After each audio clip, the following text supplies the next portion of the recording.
Hello,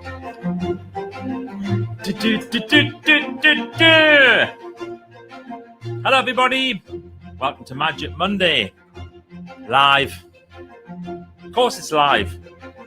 Almost always live. I say almost because I have done a couple of pre-recorded ones, but I always fessed up. I always said when it was pre-recorded. So today, I want to talk about embracing things, starting with bored. Embracing bored. Why not? So I'm going to talk about that. And also, I have a couple of exciting things I want to share. Some things that are going to be happening this week. Let's do that. So I'm not. See, I suddenly found myself doing that. I have to sit up straight. My wife keeps telling me all the time, sit up straight, Michael. You're like a turtle. I'm sat like that. So we are, sit up straight. And it's going to be fun, I promise. Yay! Right, let's turn that down a little bit.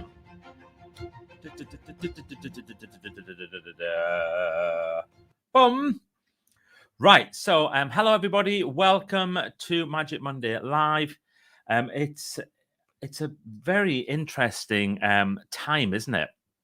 Isn't it a very interesting time? We're just having a look outside. Autumn has kind of gone boom and just arrived so quickly. It's absolutely incredible. Really, really incredible. Very, very quick that this should happen. But also, what else has happened is that suddenly we've got people having those sort of winter colds and all that type of stuff. And I got one last week. And some of you might know that I wasn't my best. Unbelievable. I was not my best health-wise. Of course, I faked it. Of course, I went and did all my lives and did all my stuff. That's what entrepreneurs do. You know, to go, oh, I'm having a sickie. No, just kept going with it, kept going. That was fine. But by the time I got to Friday, I thought, right, I do need to just have a little bit of time to slow down a little bit. Well, I'm very lucky because I have the most incredible wife. And I also have the most incredible PA. And somebody today actually married me to my PA. They thought Vanessa was my wife. I would not put that onto Vanessa at all. Definitely not. She has enough to deal with without suddenly having me as a noseband. But Christine, who does have me as a noseband, she said, right, okay, this is what you're going to do on Friday. You're going to do nothing. You're going to slow right down. So I was like, okay, right. And after a little while, after, typical of me, after about an hour, I said, oh, sweetie, I'm bored. And she went, okay, this weekend, embrace bored. I was like, oh, that's good. This weekend, embrace bored. And I started to think about it. And I love that, first of all, the language, embrace something. Not just put up with being bored. Embrace bored. So I thought, that's what I'm going to do. This weekend, I'm going to embrace bored. And I know it's language, I know it's semantics, and we're playing with words, but that whole idea of being bored suddenly became something I wanted to be, which made me slow down. So there's a few things that I decided to do. And of course, it became an experiment and something I would want to share with you. But the first thing I decided to do was just to slow down. So literally move slower. Now, normally, I'm a big one for doing things faster. I'm always talking about being faster. In fact, last week, I recorded an online training for somebody about being faster and about the impact of 5% faster every hour and what that creates for you. And, it's 24 minutes. It's a lot. Get an extra 24 minutes in a day just by doing 5% faster. But I thought, okay, I'm going to do things slower. So I started to slow down, and I've been reading a book, and it was the second of the Thursday Murder Clubs, Richard Osman's books, and it's the man who died twice. But because my head was a bit all over the place, I thought, I'll switch to audio. So I switched over to audio, and I started to listen to the audio version, and I was enjoying it. But then I suddenly thought, wait a minute, there's something not quite right here. Do you know what it was? I have my Audible set up on 1.4 speed. Sometimes I've had it at 1.5 speed. So basically, to get through the book faster, I ramp up the speed. So those of you who know about this, you can do times by 1.2, times by 1.3 or whatever. So that the narration works faster. Now, if you're doing a business book or a personal development book or whatever, then yeah, rattle through it. But this is meant to be enjoyable. This is meant to be me slowing down, embracing bored, embracing just this moment. So I thought, right, okay. And I was really enjoying the book as well. That's the other thing. It wasn't like, one of those books you just want to get through. It wasn't like that. I really wanted to enjoy the book. So I slowed it down. And actually, I put it at one point to 0.9. That was a little bit too much. I just went to normal speed. And I sat and I listened to the book and I had my eyes closed and I visualized all the characters and I did all the stuff. Oh my goodness, it was amazing. Next thing was to embrace less. Embrace less of everything. Now, this is an interesting one, isn't it? Because we live in a world where we are wanting to embrace more. We are consumers of stuff, and more is a message that gets pushed out a lot, usually subconsciously. Nobody wants to think that they're embracing more, but you have a look at the adverts that are on at the moment. I watch telly as well. It's another thing. I hardly ever watch telly, but I watched a lot of telly at the weekend. And look at the adverts and what are they encouraging you to do? To embrace more. Well, I thought I'm going to embrace less. So we had a little chat about Christmas, and I said, I just want less. I want to do less. I want to have less. I want to have less gifts. I want to think about stuff less. I want to just make it all really, really simple. And the other thing we decided to do was, when you go to switch the telly on and you see what's on the telly, and you go through and you start flick. The more choice we have, the more difficult it is to decide what you want to watch. So just for fun, went old school. We only have 5 channels. I was actually going to do only 4 channels, but there was some things on channel 5 that I caught my eye. And I thought, all right, then we'll go with that. So the 5 terrestrial main channels, BBC 1, BBC 2, ITV, Channel 4, and Channel 5 was all we were allowed to watch. That was fun. There's some great stuff. We weren't doing catch up. We were just watching what was on the telly. Some of it was a bit boring. Some of it was brilliant. Embracing less. Embracing simple. So I think we complicate stuff. There's no doubt about it. We definitely complicate things that don't need to be complicated. And one of the ways to embrace simple is to look at something that is complicated and ask the question, do I even need to do this? Not even do I need to simplify it, do I even need to do it? And by questioning myself and by questioning some of the things I was doing, I'll see if I could simplify it, I actually even managed to eradicate it. So, for example, food.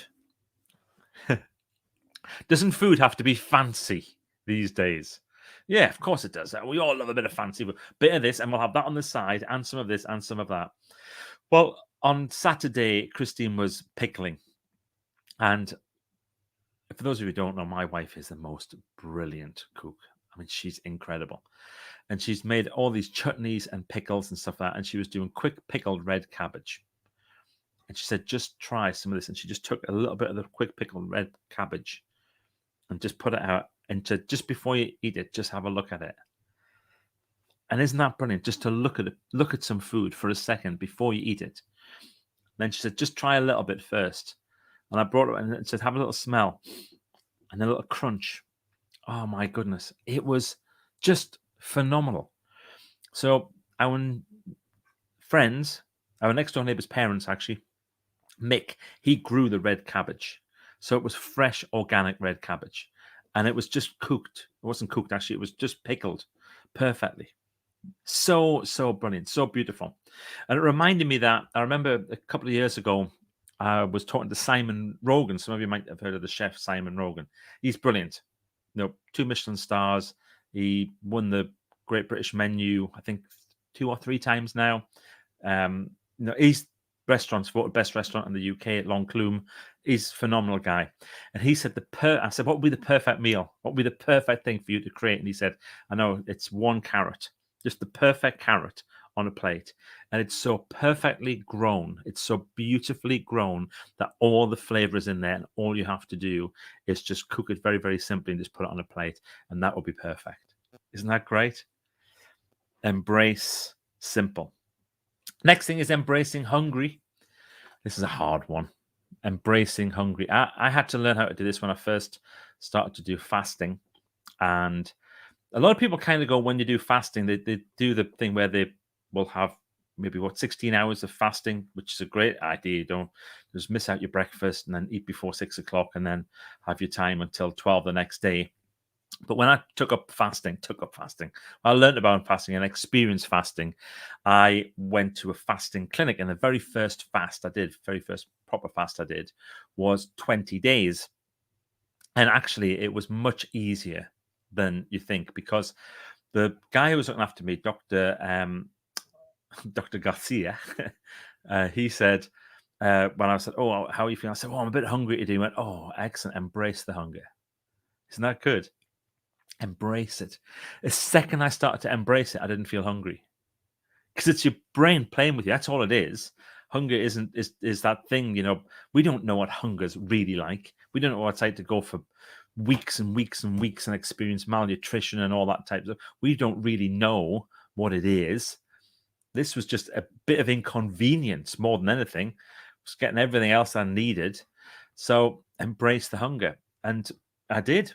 And what a difference that's made. And now, if we're doing a little mini fast or having a couple of days, or we're doing something where we're just not eating for until 12 o'clock or whatever it might be, the second it comes along, I just go, "Oh, embrace the hunger. Excellent. It's working. That's great. Isn't that wonderful?" Next thing, embrace imperfect. Embrace imperfection, because nothing's perfect. Nothing is perfect. So I send out an email almost every single day to one of my groups, and my big one goes out on a Thursday. And Vanessa had checked my email that went out on Thursday, and I got it back, and I thought, "Oh, I'll change a couple of things." I changed a couple of things, and I missed out one letter in the email. And two people very kindly wrote to me and said that I had a spelling mistake. And one of them said, "You need to sort out your typos." And I thought, "Oh, dear." And I thought, you know what? It's all right. It's all right. Honestly, it's okay. You can embrace a bit of imperfection. If I was writing a book, it'd be different. But even then, the number of books that are full of mistakes these days, hey, it's not perfect. And I think we should embrace a bit of imperfection. There is a name, isn't there, for that thing where if something gets broken, then you stick it back together again. What do they call it? It's like a Japanese thing or something about rebuilding something. Someone will tell me in the comments. I know they will. And then the final one is embracing what we have rather than what we want. We are always looking for more. And I mentioned this before about, the less thing and all that type of stuff, but embracing what we have, just being thankful, just being grateful, and embracing that. I'm really grateful that you show up on a Monday and listen to me banging on about stuff. I really am. And sometimes people say, "Oh, I reckon you could get up to, 250 people watching you live." Honestly, if there was one person, 20 people, 250 people, I don't mind. I just enjoy doing this. I enjoy sharing what I know, and whether I'm right or wrong or whatever, you are always so kind with your thoughts. So thank you. I'm embracing what I have, and whatever else needs, I'm sure it will turn up. So, shall we have a little look at who's here? If you haven't written something in the comments, do it now. Do it now. So, Matthew Bird, first on. Matt here in the Land of Smiles in Thailand. Matt's book is out. It's arriving all over the place. I've got my postcard. I haven't got the book yet. I think his first hardback run is almost sold out. If it isn't, there's maybe one left or something like that. Well done. Matt, you are a superstar. There's Diane. Hello, Diane, with a nice wavy hand. There's Roger Wilson Crane in a chilly Doncaster. Roger did a brilliant post the other day in Write That Book. He sent out a press release about his book, and it was picked up by a local paper, and they literally reprinted it exactly how he wrote it. Word for word. It's so good. When people send out press releases, they overthink them. Oh my goodness. And they think a reporter's going to ring them up or whatever. Newspapers just like, give me the news. Boom. We'll just stick it straight out there. Superb. There's Cynthia. Hello, Cynthia. Good morning from the USA. Good morning to you. How lovely to see you today. And hi, Matt, just got your book. Somebody got your book. There's Noel. Hello, Noel. Good afternoon to you. Hello from a sunny Greenock, Heather Scott. Hope you're feeling a lot better. I'm feeling brilliant, Heather. Thank you for asking, especially after my relaxing weekend, doing less. Listening while out for a walk. Oh, the autumn colours right now, Donald, are incredible. The husband has shared his cold with me. Bless him. I bet his was worse. I bet he had a proper man flu. Hi, everyone. Hello, Steve. Great to see you as always. And he is David. Hello from Derby. Of my wife, Jill Heppel. The Heps are here. The Heps are here. Namaste from New Delhi. Hello, Philippa. Excited to watch your video this morning. Sorry, I nearly lost where I was up to there, but I'm back. Haven't been bored since the 7th grade. Yeah. Do you know, it's that thing, Cynthia, I'm never bored, but it was out deliberately being bored. And bored probably isn't the right word. I was being a bit semantic with the words, but just, doing less, not having to have your time filled with stuff. That's what I've been doing. Howdy from Hove. Hello, Sarah. Lovely to see you. Tracy, hello there, everyone. Lovely to see you, Tracy. And hello from the Wirral Facebook user. I dance when adverts come on. It's my time. What a brilliant idea. I've been watching some of them. Oh, my goodness. Some of the stuff they're trying to sell. Some of them have been terrible, by the way, or could have been a lot better, to be positive. Empty car park syndrome. Too much choice. That is great. I love that. Ads cause us to rush these days. Years ago, they were fun. Now, all they want to do is say something political. I don't know. I don't even think that some of them are that clever. Some of them were pants. I haven't been bored since I had my daughter. Know that feeling. We had some homegrown potato mash. Oh, that's good. Embracing simple food. It's rice harvest here right now. The first meal with new rice is a celebration. It smells and tastes wonderful as is. That is really good. Just enjoying rice. That's probably a really good thing for us all to do at some point, Matthew. Just to God, that's a really good point. Especially when we think about how much of the world has a staple diet of just rice. I don't want to sound patronizing at all with this, but that's very interesting. Just having a meal of just rice. Love that. Often we have rice with something, just one other thing, but not just rice. We're going to do that. Try to do your best, even if it's not perfect. 100%. See, you've missed the apostrophe out of the it's there, Tracy. That's what happened. That's what happened in my thing. Somebody pointed out a thing like that. I thought, flipping heck, we're typing. We're doing stuff. We're doing comments. It doesn't matter. Oh, hello, Ashley. I'm a great believer in get it done. Done is better than perfect. 1,000,000%. Gratitude brings you to be humble. Yes, definitely. Grateful that you were here. Thank you, Ashley. I appreciate that. You chat well. It's my job. You chat well. That's great, isn't it? You chat well. Thank you. I'll take that. Hi from Belfast. Hello from Belfast. Great to see you. There's Dean. Hello. Happy Monday, Mr. H. Hope you've had a great weekend. I have just been talking about it, Dean. You'll be able to watch it on replay and see what I was on about. That's it.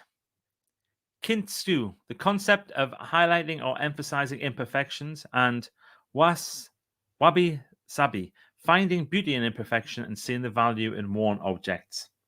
I thought wabi sabi was the green stuff that you had on sushi. Gratitude is so important, Michael. So many people look up to what they do not have rather than down to what they do have. I love that. Thanks, Matt. I really enjoyed Magic Monday. I embrace my hunger and it's gone. Hey, Angie. It was me that received Matt's book. Excellent. Get your StreamYard thing on so we can see you. Hi, just tuned in with toast and coffee. Well, that's lovely, Linda. It's 12 o'clock start next week. Make sure you're here on time. Just what I needed today. Thank you. Here's Jill. Jill and Derby recovering after the Geordie friends have helped me to completely chill out for the weekend. Now needing an easy Monday start. Is my Your sister Jill. I call her cousin, I call her Jill. We're not related at all, which is a Heppel, a proper Heppel, an E-double-L Heppel. Here's Manj. Love your safe reflection. Thank you very much. What a lovely way to phrase that. Love your safe reflections. Oh, man, that's beautiful. Boredom. What's boredom? My kids rue the day I die and they'll have to clear up my home. Sage reflections. Oh, no. Wait a minute. I prefer that one. Love your safe reflections. I wouldn't call myself sage, but I can definitely call myself safe. Man, that was meant to be. And hello from Solihull. Hello, Fran. Lovely to see you. I'd like some first crop rice. That sounds great, doesn't it? Haha. It's love it. I will, but I don't want to miss anything. I know. Hello, Leslie. Lovely to see you. So, I am having a lovely day today. Thanks very much to everybody for your wonderful comments. Thanks very much for tuning in as always. And I will see you, members of Team 17, on Wednesday evening. By the way, if you're not a member of Team 17, what are you thinking about? Why are you not a member of Team 17? The ultimate private members group. It's just phenomenal. We do amazing personal development stuff. We do phenomenal streams. We've got 3 streams happening at the moment, which are absolutely incredible. On Wednesday, we're doing a special session called How to Winter Well, which is going to be absolutely fantastic. We've got amazing stuff that's going to be happening between now and the end of the year. In January, we've got a whole new thing starting for 2022. We've got Connect 17, where people network and connect and share ideas and help each other. If you're not a member of Team 17, why are you not a member of Team 17? michaelheppel.com/team17. Come on, join it. It's brilliant. There we are. As Diane says, Team 17 is awesome. It definitely is. Am I coming up as Facebook user? Yes. But that's all right. Oh, man. Fab Monday. Thanks very much. Yes, so we're doing that on so it's the 17th. If you join Team 17 before Wednesday, you can join us on our Team 17 live on Wednesday at 6 o'clock. The 17th of every month, we all get together. We do a phenomenal live event. That's going to be taking place. And also other great things are happening. Loads of books are arriving. Oh, something else which has just arrived. I'll show you this. This is a real quick. It's not a book, but this has arrived. Look at this. I'll be posting Sue's video later on today, but she said, Michael, look, because your book took a while to arrive, I've sent you a mug. Have you seen that? Isn't that great? I love the yellow. Beautiful, isn't it? So this is going on the shelf. This is going straight in the pool room. Yeah, so thank you very much. Never too late to start art. Thank you very much, Sue. And she sent a lovely one of her hand-painted notes. I'll quickly show you this. Isn't that beautiful? She hand-paints them. She teaches you how to do it in her book as well. Hi, Michael. As my book has taken ages to reach you, I thought I'd send you a mug. You seem to send yours out, but nobody sends you any. My Write That Book mug sits on my bookshelf next to my owl mug. Best wishes, Sue. But mine will do the same. That's it, folks. Thanks very much, everybody. Okay, final one. Hi, Liz. Lovely to see you. Late on parade. Hi from Sowerby Bridge. Watch on replay right from the start. It's worth it. Be brilliant. Bye.